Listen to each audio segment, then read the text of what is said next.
Aunt Flo, on the rag, code red, having the painters in. It's Shark Week. You know what I'm going to talk about. It is menstruation, periods. But we're told to hide it, that it's our secret. I mean, here I am in a room today talking to women and men, and I'm okay with that, so I hope you are too. In developing countries, though, menstruation puts a halt to work, to education, and to community every single month. The average woman will menstruate for more than 3,000 days in her lifetime. That's more than 6.25 years. Wow. But imagine not being able to go to school or able to go to work because of something that's a natural, biological part of life. It's what makes life. So you might ask, why can't they just buy some pads? That's what we do, right? No big deal, buy some pads, buy some tampons, you're set. But in developing countries, there are some problems with that. Usually they're far too expensive. And as a result, that woman or girl is going to resort to using rags, leaves, bits of mattress stuffing, mud, even animal dung to try to form some sort of protection during her period. We have a story that came out of Zimbabwe of a young woman who was so desperate to go to school and take a test that she actually put a corn cob inside herself. She was able to take the test, but afterwards it could not be removed. She got a horrible infection and had to be flown to receive medical attention. She is okay today, and she is our director of Days for Girls in Zimbabwe, sharing with girls about Days for Girls and how it can help them so that that doesn't have to happen to another young lady. Well, each culture has its own customs surrounding menstruation. In many cultures, it's very shameful, and I'm going to just tell you a little bit about what happens in India.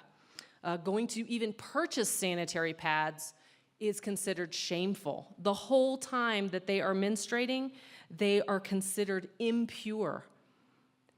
Their dishes must be washed separately from their family members. They may not be allowed to cook, touch, or even eat certain types of foods. They can't sit on a sofa or on another family member's bed. They are forbidden from entering their own houses of worship and may not even touch a religious object. You will even find signs outside of many temples in India denying the entrance of menstruating women. There's still so much stigma and misinformation surrounding menstruation worldwide. I have a statistic here that in Iran, for example, 48% of young girls think that when they start bleeding that they have a disease. They don't know what is happening. In Uganda, there are so many true orphans that have no knowledge of menstruation, that when they start to bleed, they think they are dying. I think maybe some of us have thought that too. But they think they're dying. They think they have an open wound, and they will often try to cauterize themselves with hot ash or with hot irons. So that's all the kind of bad news, but there is good news too, and I'm excited to be here today to share with you a little bit about Days for Girls. It began in 2008 when founder Celeste Mergens was working in Kenya. She was assisting in an orphanage in Nairobi after some very historic post-election violence made this orphanage she was working in jump from 400 children to over 1,400 almost overnight. And she was working to help them with water and food, but one night as she went to sleep, she was back in the States kind of organizing, she went to sleep, woke up with this thought, what are these girls doing for feminine hygiene? So she emailed the director, asked him, and he said, nothing. They do nothing. They wait in their rooms, they sit on a piece of newspaper, and they hope that someone might bring them some food. Pretty startling. So that set into motion Celeste's first intervention. She thought, like I think many of us would, let's get them some disposable pads, that'll help. It did not help. When she went there a month later, she saw pads all over the ground, in the latrine, tucked in the fence, girls trying to she said it was the most horrible sight she'd ever seen. So she knew that that was not going to work. So instead, it was time for Plan B, a long-lasting, sustainable solution, something that would be washable and reusable. And so that is what we make today. The first Days for Girls kits were very different than what they are today. It went through a lot of iterations and a lot of listening to see and hear from feedback from the girls. What is working? What is culturally acceptable?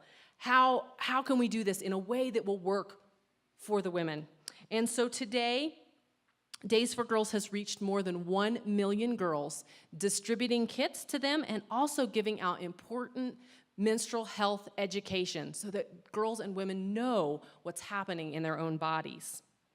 That translates to over 115 million days of opportunity that these women now have. So I'm going to introduce you to the Days for Girls kit. So it is washable, it is reusable, it is made with love by thousands of volunteers around the world.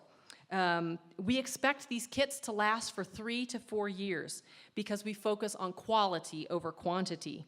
In fact, we've had a report of a woman in Kenya who's been using her kit now for over 5 years, and it's still working and going strong. So that has given her back days that would have otherwise been spent in isolation, in shame, and in lost opportunity.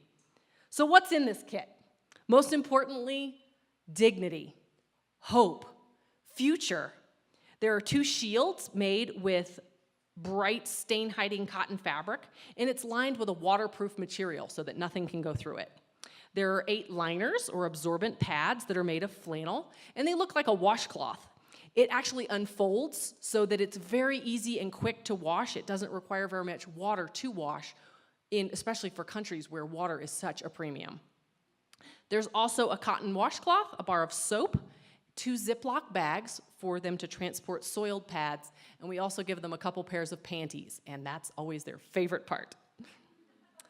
Before the women receive the kits, they also are able to receive our health education training, which is really even beyond the kits, the information that they receive is so vital to breaking a cycle of poverty, breaking the misinformation, giving them factual information. And so it covers basic anatomy, the woman's cycle and what menstruation is, kind of how it happens, proper hand washing, how to care for their kit. We also touch on how to avoid human trafficking and sexual predators by touching a bit on self-defense as well. So there are over 1,100 teams worldwide, and that's where all of you can come in. We're always in need of passionate hearts, loving hands to help us make the kits. There are only 6 active teams in Colorado right now, and that's one of the reasons we're excited to be here, is that we hope we'll find someone that would like to start some teams up here in the high country. You can sew kits, you can do many non-sewing related tasks. We even have opportunities to start school clubs to celebrate women and our uniquenesses. You can do donation drives. And if you travel internationally, we'd love to encourage you to become a Days for Girls Women's Health Ambassador so that you can distribute kits and share the vital training anywhere that you choose to travel. In 2017 alone, 250,000 kits were distributed at no cost to women and girls by generous teams and donors just like you.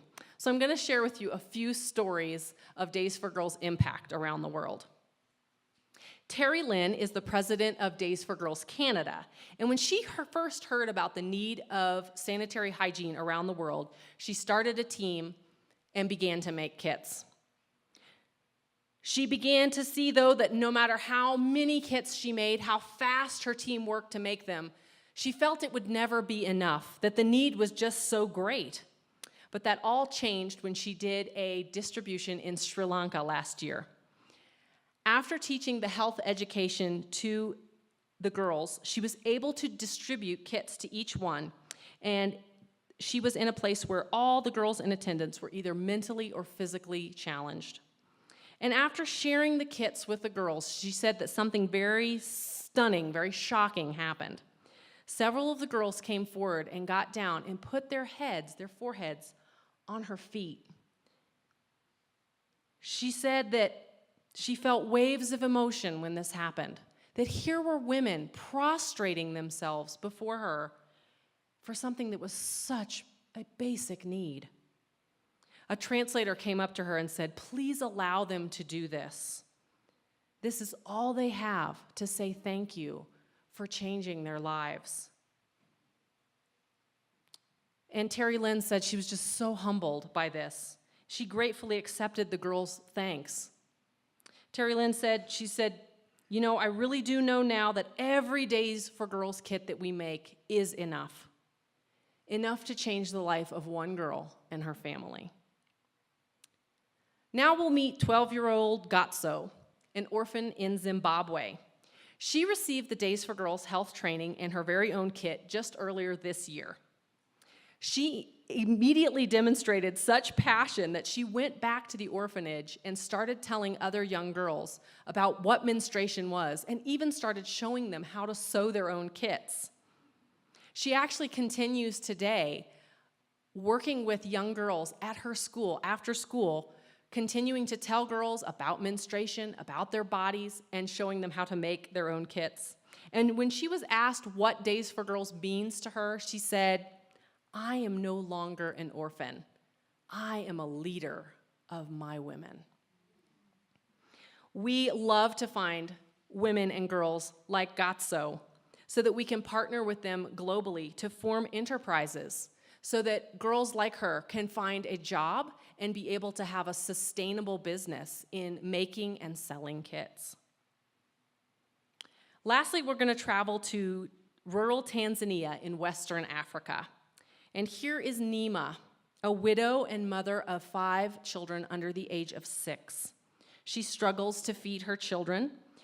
She supports them by walking from village to village, selling fried donuts basically. But 5 to 6 days a month, she cannot go out of her hut. She cannot go to her cook stand. She waits in her hut, free bleeding. There is nothing else she can do. She gets hungry. Her children are hungry and crying. So out of desperation, she will get a plastic sack, wear it like a diaper, and put some rags inside so that she can go outside to her cook stand and so that she can cook to supply food for herself and her children. Just 2 months ago, Nima received a Days for Girls kit, and it truly has changed her life. She doesn't have to sit and wait anymore. She can go on with her life. She can provide for her family. So before I go, I'm going to leave you with a video that talks about the cultural practice of chupati. In the remote hills of western Nepal, girls are often isolated in cattle sheds or small huts during their period. This was made illegal in 2005, but it has been very difficult tradition to stop.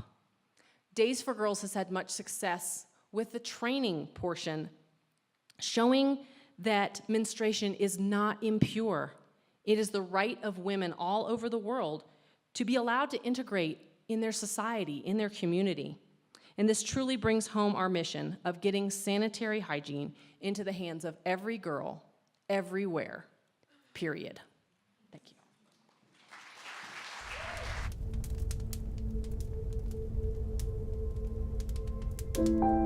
म पहिलो पटक 15 वर्षको उमेरमा mince भएँ।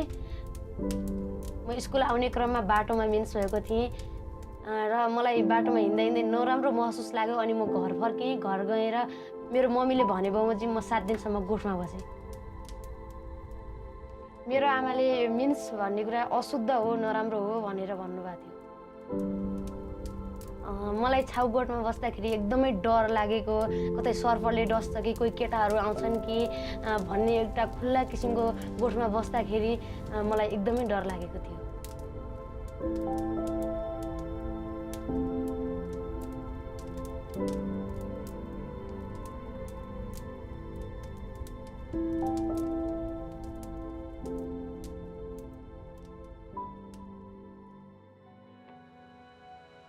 मेरो नाम लीला सिमखेडा हो। म डेस फर गर्ल्स कालीकोटमा फिल्ड अफिसरको रूपमा काम गर्छु। म छाउपडीमा हुर्किएको, एकदमै अरूभन्दा फरक लाग्यो, एकदमै डर लाग्यो। म छोरी भएर किन जन्मियो जस्तो पनि लाग्यो। किन भन्दाखेरि दिनमा चाहिँ कसैको अनुहार हेर्न नमिल्ने, वनमा अथवा ओढारमा चाहिँ लुक्नुपर्ने अवस्था। छाउपडी प्रथा परापूर्वकालदेखि चल्दै आएको चलन हो र महिला तथा किशोरीहरूलाई कसरी चाहिँ सुरक्षित राख्ने भन्ने चाहिँ हाम्रो चाहिँ लक्ष्य हो। हाम्रो चाहिँ डिएफसीले बनाएको करिकुलममा अनुसार चाहिँ हामीले चाहिँ महिला तथा किशोरीहरूलाई शिक्षा दिने काम गर्छौँ। जस्तै चाहिँ महिनावारी सम्बन्धी कसरी हात कसरी धुने, मानव बेचबिखनबाट कसरी चाहिँ बस्ने र पुनः प्रयोग गर्न मिल्ने, धोएर प्रयोग गर्न मिल्ने चाहिँ हामीले चाहिँ प्याडहरू वितरण गर्छौँ। छाउपडी प्रथालाई चाहिँ अन्त्य गर्न त्यति सजिलो चाहिँ छैन, तर चाहिँ हामीले केही सफलता चाहिँ हासिल गरेका छौँ। सानो गोठमा बस्थे, तर अहिले चाहिँ फराकिलो र सफा ठाउँमा बस्ने चाहिँ गरेको पाछौँ।